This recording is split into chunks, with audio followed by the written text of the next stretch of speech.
Саламатсыздар кадырман замандаштар, Кудай сиздерге батасын берсин. Биз адаттагыдай эле ыйык жазуудан негизги чындыктар жөнүндө берүүбүздү баштамакчыбыз. Бүгүн Бабыл мунарасы. Бул Муса пайгамбардын башталыш китебинде 11-бөлүм 1-аяттан 9-аяттын чейин жазылат. Жер жүзүндө бир эле тил болгон. Адамдар бир эле тилде сүйлөшкөн. Алар чыгыштан көчүп чыгып, Шинар жеринен түздүк таап, ошол жерге отурукташышты. Анан алар бири-бирине келгиле кыш куюп, отко бышыралы дешти. Алар таш ордуна кыш, акиташ ордуна жер чайырын колдонушту. Алар дагы бүт жер жүзүнө тарап кетпешибиз үчүн өзүбүзгө шаар жана асман тиреген мунара куралы, атыбызды чыгаралы. Ошондо Теңир адам уулдары куруп жаткан шаар менен мунараны көргөнү төмөн түштү. Теңир мындай деди: "Мына бир эл, бардыгынын тили бир. Булардын баштаган иши ушул. Булар кылам дегенден кайтышпайт. Төмөн түшүп баралы да бири-биринин тилин түшүнбөгдөй кылып, ошол жерде булардын тилдерин аралаштырып салалы." Ошентип, Теңир аларды ал жерден бүт жер жүзүнө таратып жиберди. Ошондо алар шаар курууну токтотушту. Ошондон улам ага Бабыл деген ат берилди. Анткени Теңир жер жүзүндөгү бардык тилдерди ошол жерде аралаштырды. Теңир аларды бүт жер бетине ошол жерден таратып жиберди. Бабыл мунарасы адамзатынын тарыхындагы өтө чоң өзгөрүүнүн себепкери болуп саналат. Бул жерде адамзатынын бардык акылы, күчү бир максаттуу ишке багытталганын көрөбүз. Ал учурдун өзгөчөлүгү баары бир тилде сүйлөшчү. Улуттар, уруулар жок эле. Кылган ишинде деле жаман эч нерсе жоктой сезилет. Ынтымагы дагы жакшы көрүнөт. Алар бири-бирине келгиле кыш куюп, от бышыралы дешип, кеңешип тапкычтык менен иш кылып жатышат. Таш ордуна кыш, акиташ ордуна чайыр колдонушту дейт. Демек курулуш тармагында жаңы курулуш материалдарды колдонуп, өнүгүү жолунда болушкан. Түз жер таап, баары ошол жерде отурукташып, башка жака кеткилери келбегендигин дагы алар кылган иши менен ачык көрсөттү. Бардыгы Нухтун уулдары болгондуктан, алардын аталары кеме курган курушчулар болушкан. Болгондо дагы Кудайдын көрсөтмөсү менен курушкан. Нухтун 3 баласы атасына тил алчаак, ынтымактуу бир туугандар эле. Кеме курулуп жатканда аларга карата атасы тараптан бир дагы нааразы сөз айтылганын укпайбыз жана көрсөтүлгөн эмес. Убакыт өтүп алардын тукуму көйгөндөн кийин да ошол ынтымак сакталганы алар мунара курулуп жатканда алардын бири-бирине болгон мамилесинен көрүнүп турат. Алардын саны канча экенин билүү үчүн биз Нухтун санжырасы менен таанышсак жакшы болот. Башталыш китеби 10-бөлүм. Нухтун уулдары Шем, Хам жана Жепеттен тараган уруунун санжырасы мындай. Топон суудан кийин алардан балдар төрөлдү. Жепет уулдары Гомер, Магог, Мадай, Жаван, Тубал, Мешех жана Тирас. Гомер уулдары Ашкынас, Ирипат жана Тагарма. Жаван уулдары Элиша, Таршиш, Китим жана Доданим. Булардан аралдын элдери тарап, ар бири өз тили, өз уруусу, өз эли менен өз жерлерине отурукташты. Бул жерде Нухтун 3 баласынын Жепеттен тараган уруусу жөнүндө айтылат жана бул санжыра толугу менен жазылып атканда Бабылдагы окуялар, Бабылда тил аралашуу боло элек болчу. Ал эми бул санжыра ошол Бабылдагы адамдардын тили аралашкандан кийинки алар жайгашкан жерлер жөнүндө дагы уруу тилдерге бөлүнгөн жөнүндө дагы ошол себептен айтылат. Биз ошол Бабыл мунарасындагы тилдер таралган учурда канча баласы, кандай балдары бар экендигин кыскача билиш үчүн ошо санжырага кайрылдык эле. Азыр болсо Хамдын уулдары. Хам уулдары Куш, Мисрайым, Пут жана Канаан. Куш уулдары Себа, Хабила, Сапта, Рама жана Саптеха. Раманын уулдары Шеба жана Дыдан. Куштан дагы Нимрод төрөлдү. Ал жер жүзүндөгү адамдардын эң күчтүүсү болду. Ал Теңирдин алдында мыкты аңчы эле. Ошондон улам Теңирдин алдында Нимроддой мыкты аңчы деп айтылып калган. Башында анын падышачылыгын Шинар жериндеги Бабыл, Эрех, Акат жана Калней түзгөн. Ал жерден чыгып Ашурга келип, Ниневини, Рехавот-ирди, Келахты, Ниневи жана Келахтын ортосунда чоң шаар Ресен шаарын курду. Мисрайымден улуттуктар Ананим, Лебайым, Наптухим, Патрустуктар, Каслухимдер келип чыккан. Алардан пелиштиликтер жана капторлуктар келип чыккан. Канаандан төрөлгөндөр Тунулу, Сидон, Хет, Жебустуктар, Аморлуктар, Гиргештиктер, Хивиликтер, Арктыктар, Синиликтер, Арбалыктар, Семарликтер жана Хаматиликтер.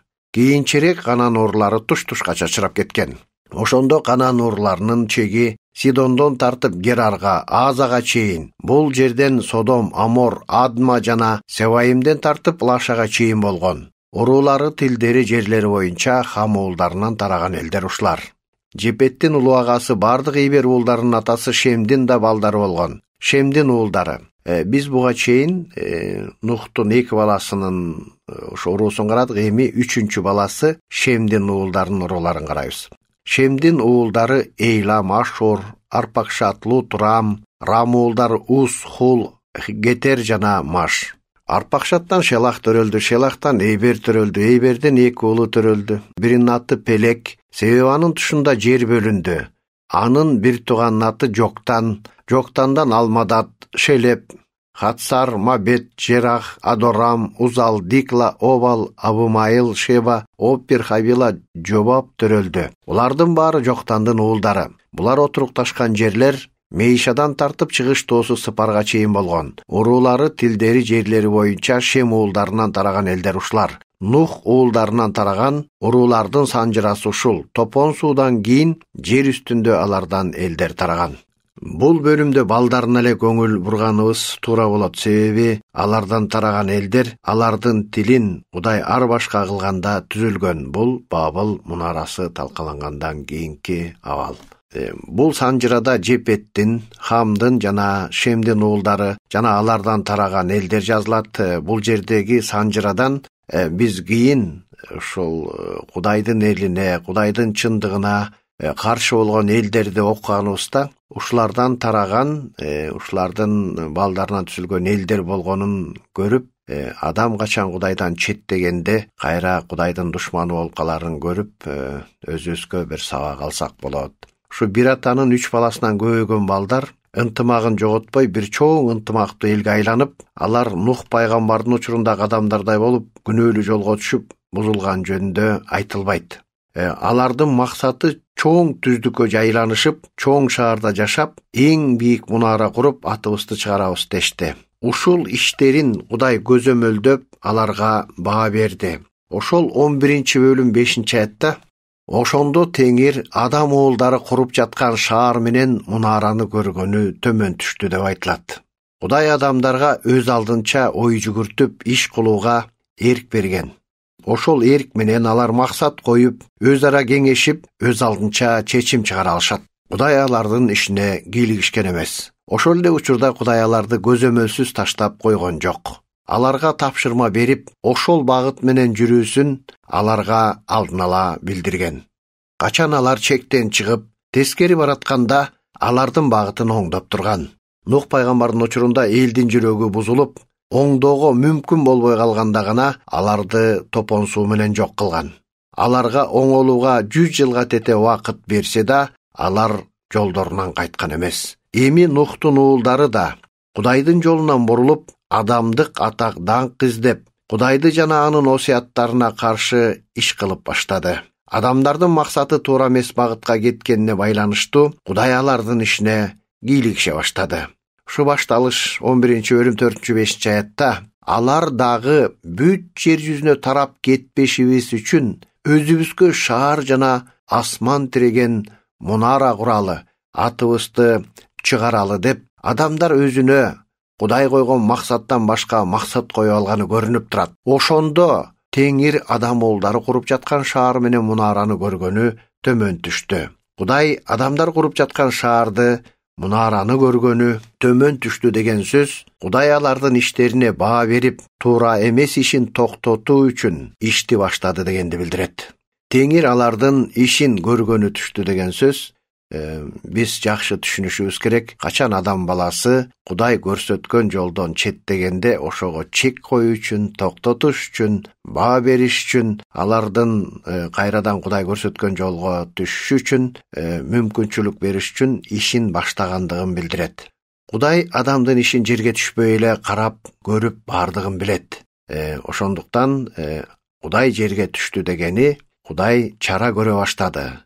Туура эмес иштерин токтотуп, туура багытка бура баштаганын айтканын биз жакшы түшүндүк. Алардын күнөөсү эмне деген суроо пайда болот. Кудай адамзатын таштап койгон жок. Аларга тапшырма берип, алардын эркине койду.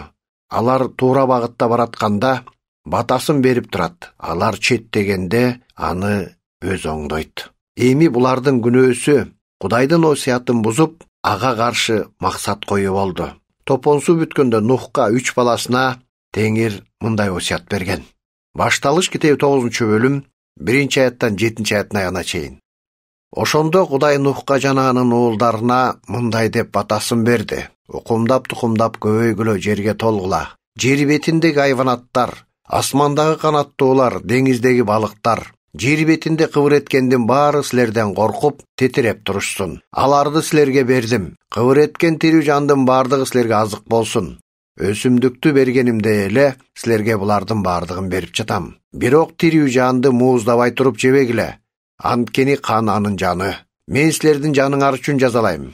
Адамдын канын төккөн мал болсо да, адам болсо да, бир тууганы болсо да анын жазасын берем. Ким адамдын канын төксө, анын каны да адамдын колу менен төгүлөт. Анткени адам Кудайдын бейнеси боюнча жаратылган. Силер болсо укумдап-тукумдагыла. Жер бетине тарагыла, көбөйгүлө. Кудай Нухка жана анын уулдарына мындай деди. Эми мен силер менен жана силерден кийинки кум-тукумуңар менен, силердин жаныңардагы баардык тирүү жандыктар, канаттуулар, малдар, баардык жер жаныбарлары, силер менен кошо кемеден чыккандар, баардык жаныбарлар менен келишим түзөм. Мындан ары эч бир тирүү жан топон суу менен кырылбайт деп, мен силер менен келишим түзөм. Мындан ары жер бетиндегинин баардыгын жок кыла турган топон суу болбойт. Ушул жерден 7-аятка чейин Кудайдын сөзүндө мындай деген сөз айтылат. Силер болсо укумдап-тукумдагыла, жер бетине тарагыла, көбөйгүлө. Мына Нухтун балдары ушул Кудайдын осуятын бузушту. Силерге болсо укумдап-тукумдагыла, жер бетине тарагыла дейт.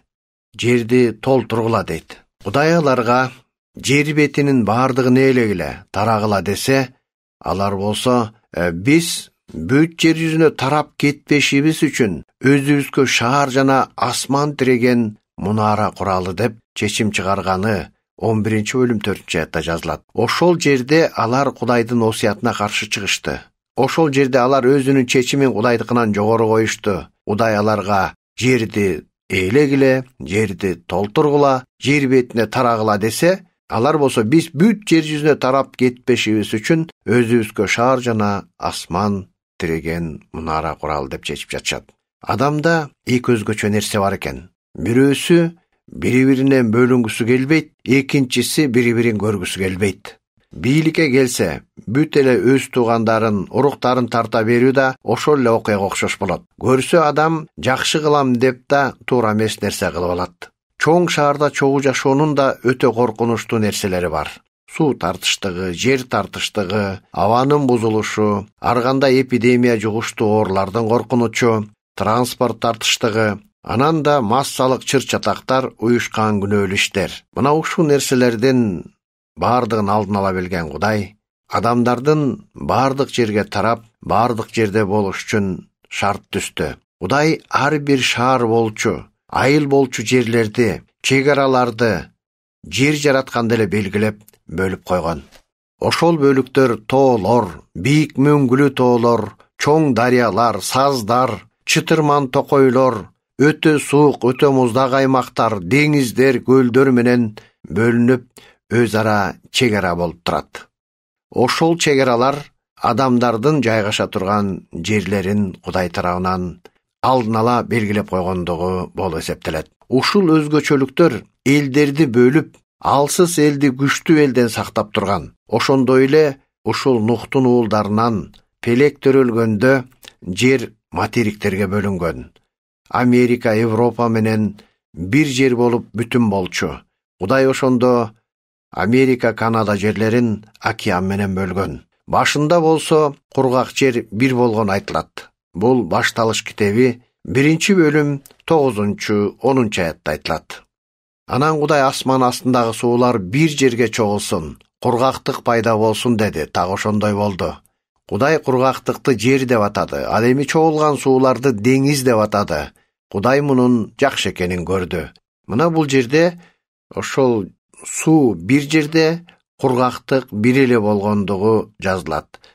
Ал эми жердин бөлүнүшү боюнча Башталыш китеби 10-бөлүм 22-аяттан 25-аятына чейин чагылдырылат. Шемдин уулдары Эйлам, Ашур, Арпакшат, Лут, Рам. Рамдын уулдары Уз, Хул, Гетер жана Маш. Арпакшаттан Шелах төрөлдү, Шелахтан Эйбар төрөлдү, Эйберден эки уул төрөлдү. Биринин аты Пелек, себеби анын тушунда жер бөлүндү. Анын бир тууганынын аты Жоктан. Мына ушул Шемдин неберелери, Шемдин урпактарынан болгон Пелектин учурунда дейт, жер бөлүндү. Ошондуктан анын атын Пелек деп коюшту. Демек биз дүйнөлүк картаны карап көрсөк, Америка менен Европанын жээктерин салыштырса, жер бөлүнгөнүн ачык эле көрүнүп турат. Аларды кайра кошсо, бир бүтүндүк дал келүү менен пайда болот. Мына ошентип Нухтун балдарынан тараган эл Кудайдын осуяттарынан четтеп, Кудайга каршы болгондуктан, Кудай аларды ушундай жол менен аларды оң жолго салууну ишке ашырды. Башталыш 11-бөлүм 6-аяттан 8-аятына чейин. Теңир мындай деди: мына бир эл, бардыгынын тили бир, булардын баштаган иши ушул, булар кылам дегенден кайтышпайт. Төмөн түшүп баралда бири-биринин тилин түшүнбөгдөй кылып, ошол жерде булардын тилдерин аралаштырып салалы. Ошентип Теңир аларды ал жерден бүт жер жүзүнө таратып жиберди. Ошондо алар шаар курууну токтотушту. Бир эл бир тил болгону кандай жакшы болгон. Бирок Кудайга каршы болуу улуттардын тилдердин келип чыгуусуна себеп болду. Бала кезден чоңоюп өскөн тилди көз ирмемде жоготуп, башка тилде сүйлөп калуу бул адам үчүн мүмкүн эмес. Кудайдын бул улуу ишин эмне үчүн мындай кылдың? Бул туура эмес деп ким Кудайга бир нерсе айта алат? Элдин Кудайга каршы чыгышы, биз ага каршыбыз, ал айтканга каршы иш кылабыз деген чечим менен болгон жок. Болгону алар Кудай айткан осуятты убакыт өтүшү менен унутуп коюшту. Нухтун уулдарынан уулдар төрөлдү, көп жылдар өттү, анан бара-бара осуят бааланбай унутта калды. Үй фундаментте катуу негизде турат. Бирок үй бүткөндөн кийин үйдөгүлөрдүн көңүлү фундаментке эмес, үйгө, үй ичине бурула баштайт. Фундаментке көңүл бурулбай калат. Үйдү кармаган негиз унутта калгандай, адамдарда жакшы жашап баштаганда Кудайды унутуп, түйшүк жөнүндө ойлоп, сүңгүп баш оту менен кирип кетет. Кудай сөзүн окуганга караганда, эртерээк туруп бир иш кылып алайын дешет. Сыйынганга убакыт жок, Кудай үйүнө барганга убакыт жок. Чындап келгенде каалоо деле болбой калат. Анан негизги осуят, Кудай тапшырган унутулат. Унутулган соң ага каршы жаман иштеп калганын адам өзү деле байкабай калат. Бул эл да Кудайдын осуятын негиз катары карабай, ага каршы иштеп калганын байкабай калышты. Биз кайталап айтып кетсек, качан адам күнөөсүнөн кечирим алганын, Кудайга ырайым кылып, ыйык таза жашоо бергенин унутуп, Кудай сөзүн окубай, Кудайга сыйынбай, Кудайдын үйүнө барбай калганда, ал кантип күнөөгө аралашып, Кудайга каршы болуп калганын билбей калат. Убакыт өтүп оңдоого мүмкүн болбой калганда, аларды токтотуучу Кудайдын жазалоочу иши башталат.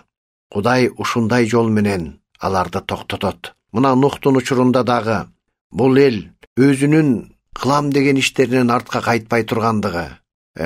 Булар дейт бир эл, булардын тили бир, баштаган иши болсо, мына ушул дейт Кудайга жакпаган иш. Анан дагы булар ошол кылам дегеннен кайтышпайт дейт. Адамда бир ушундай өжөрлүк, адамда бир багыт алып алса кайра кайтпастык бар экендигин көрсөтөт да. Анан аларды жаза менен гана токтотуш керек экен. Кудай ушундай жол менен аларды осуятты аткарууга бурду. Тил алчаак өзү кылат, тил албас чыбыктын күчү менен кылат. Күн ысык жай каптап да эл Кудайдан жаан сурайт. Жамгыр тамчы менен түшөт, жер көгөрүп бата болот.